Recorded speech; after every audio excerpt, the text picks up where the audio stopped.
Trump ಸರ್ಕಾರ ತಾನು collect ಮಾಡಿರ್ತಕ್ಕಂಥ ಟ್ಯಾಕ್ಸ್ ಹಣವನ್ನು ಜನಗಳಿಗೆ ವಾಪಸ್ ಕೊಡ್ತಕ್ಕಂಥ ಪ್ರಕ್ರಿಯೆಗೆ ಒಳಪಟ್ಟಿದೆ. ಭಾಳ ಇಂಟ್ರೆಸ್ಟಿಂಗ್ ಇದು.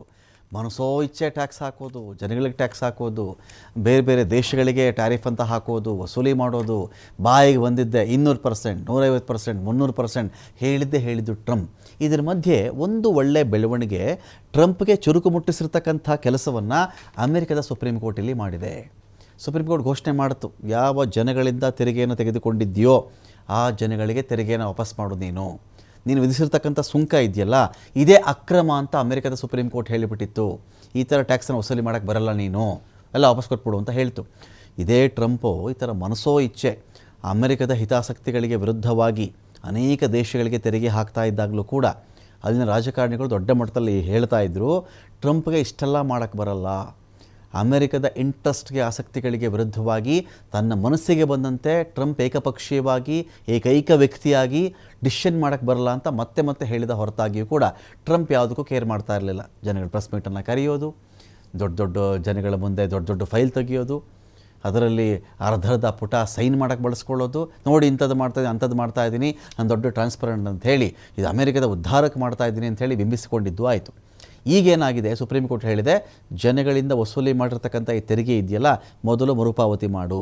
ಹೀಗಾಗಿ ಪ್ರತಿ ತೆರಿಗೆಯ ಮರುಪಾವತಿ ಪ್ರಕ್ರಿಯೆಗೆ ಚಾಲನೆ ಸಿಕ್ಕಿದೆ. ಇಲ್ಲಿ ಮನಬಂದಂತೆ ಸುಂಕ ಹಾಕಿದ್ದು ಟ್ರಂಪ್.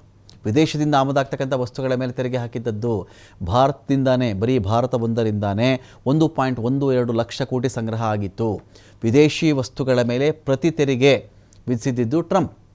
ಒಟ್ಟು 15.55 ಲಕ್ಷ ಕೋಟಿ ರೂಪಾಯಿಗಳನ್ನು ಸಂಗ್ರಹ ಮಾಡಿದ್ದದ್ದು ಅಮೆರಿಕ. ನೋಡಿ, ಅಮೆರಿಕಾಗೆ ಎಂಥ ಪರಿಸ್ಥಿತಿ ಅಂದರೆ, ಈಗ ಇರಾನ್ನ ಮೇಲೆ ಒಂದು ಕಡೆ ಯುದ್ಧ ಸಾರಿಬಿಟ್ಟಿದೆ, ಇಸ್ರೇಲ್ ಮಾತು ಕಟ್ಟಿಕೊಂಡು ಇಡೀ ಮಧ್ಯಪ್ರಾಚ್ಯ ಅಲ್ಲೋಲ ಕಲ್ಲೋಲವಾಗಿದೆ.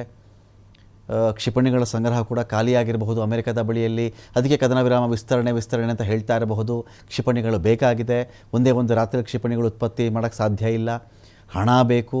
$39 ಟ್ರಿಲಿಯನ್ ಸಾಲವನ್ನು ಇದೇ ಅಮೆರಿಕ ಮಾಡಿಕೊಂಡಿದೆ. ಖಜಾನೆ ಅಷ್ಟೊಂದು ಶಕ್ತಿಯುತವಾಗಿ ಕಾಣಿಸ್ತಾ ಇಲ್ಲ.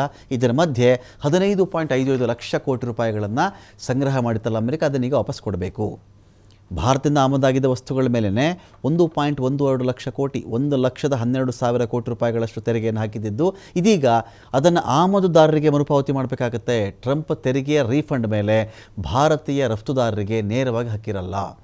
ಅಮೆರಿಕದ ಆಮದುದಾರರಲ್ಲಿ ಒಂದು ಒಳ್ಳೆಯ ಬಾಂಧವ್ಯ ಹೊಂದಿದ್ದರೆ ರೀಫಂಡ್ನಲ್ಲಿ ಭಾರತೀಯ ರಫ್ತುದಾರರಿಗೂ ಕೂಡ ಪಾಲು ಸಿಗುತ್ತೆ. ಭಾರತದ ರಫ್ತುದಾರರ ಸಂಸ್ಥೆ FIEO ಈ ಮಾಹಿತಿಯನ್ನು ಕೊಟ್ಟಿದೆ.